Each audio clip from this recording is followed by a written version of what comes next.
Right, I wish I form a now Quabashon, I don't possibility VGH. You say about possibility VGH. The idea can edit for my own same way, where my Ghana so, and I never know H. Miami medium chamidi, Eddie Francis at you, aka possible. Which I can say about could be at drop, say more she, but I mean, person myself what I know. You can see more remaining to me, Achimota lands, and they decided to sell. Me, I said no.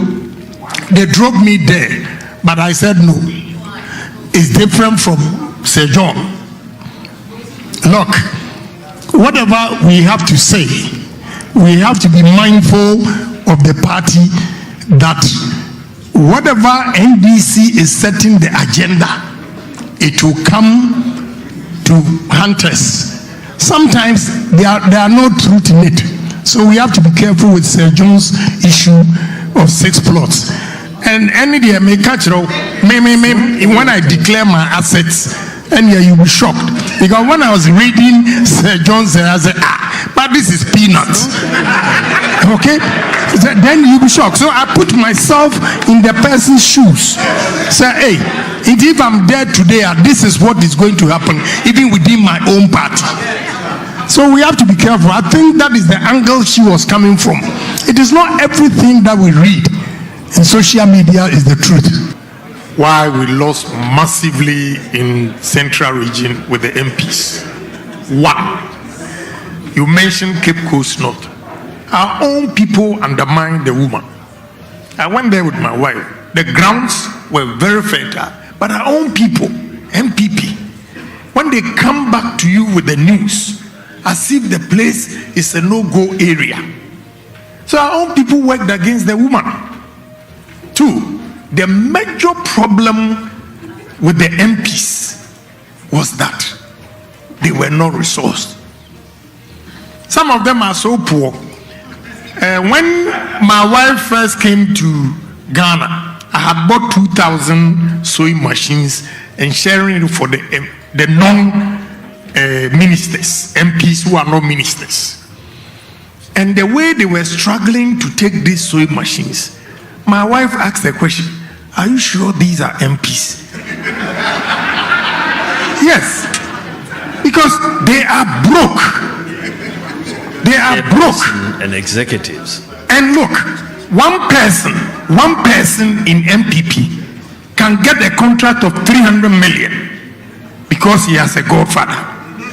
When MPs, I suggested that every MP, the non-ministers, should be given 3 million cedis contract for them to get 300 to man their own constituency.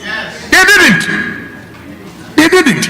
In Central Region, you are talking of Central Region, not a single trunk road was constructed in Central Region in the first 4 years. And they did not blame the president, they blamed with the MPs. 3, the arrogance of the MPs themselves. Myself and Alex Markin, we hired a guy to do a survey for us, and it was scary.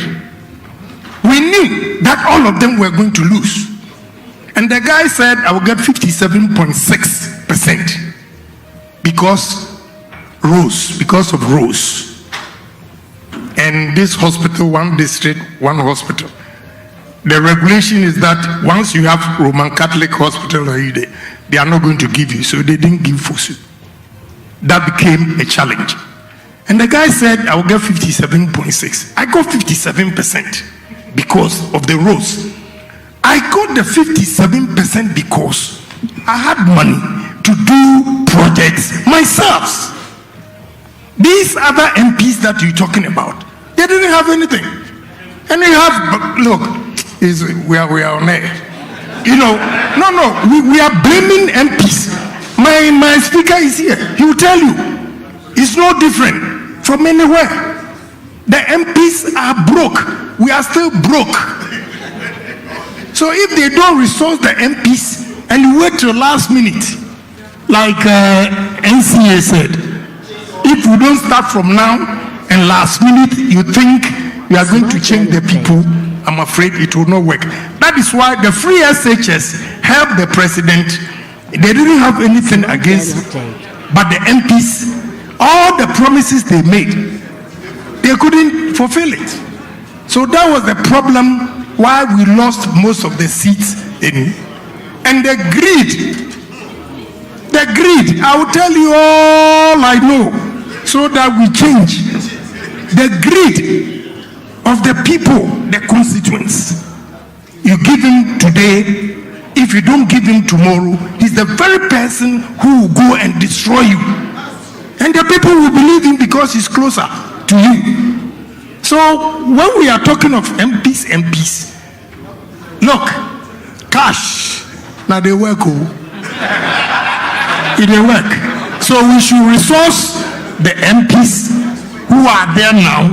If you want to protect him, resource him. If you don't resource him, you can't protect him. Because he will not be able to do any project and they will get him out. Thank you very much. Well, thank you very much. I think with my 22 years as a member of parliament, the gospel truth is that any party member who wants to contest should be allowed to contest. Because if you don't resource MPs and you make them unpopular, you cannot take them back to the constituency. The constituency will rebel. So we should allow everybody who is a party member, who has interest in any constituency, to contest. You win, you win. You lose, you lose. It's the people's choice. It is not the party choice from head office. It's the grassroots, the constituency, their choice to make a decision that this is what we want. If we are able to do that, I have never helped any of my executives. My policy is I can work with anybody. And trust me, we have a sharp division, Alan Baumia. To me, is rubbish. If you are a Democrat,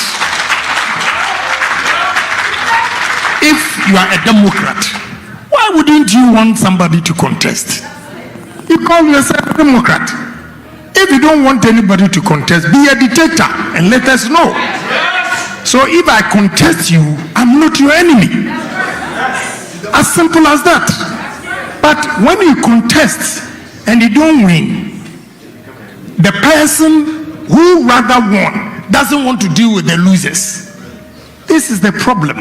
So I think we should allow anybody who is a true member of the party, who has interest in contesting, to contest. If you want to protect MPs, protect their purse so that they can do the constituency work to retain power.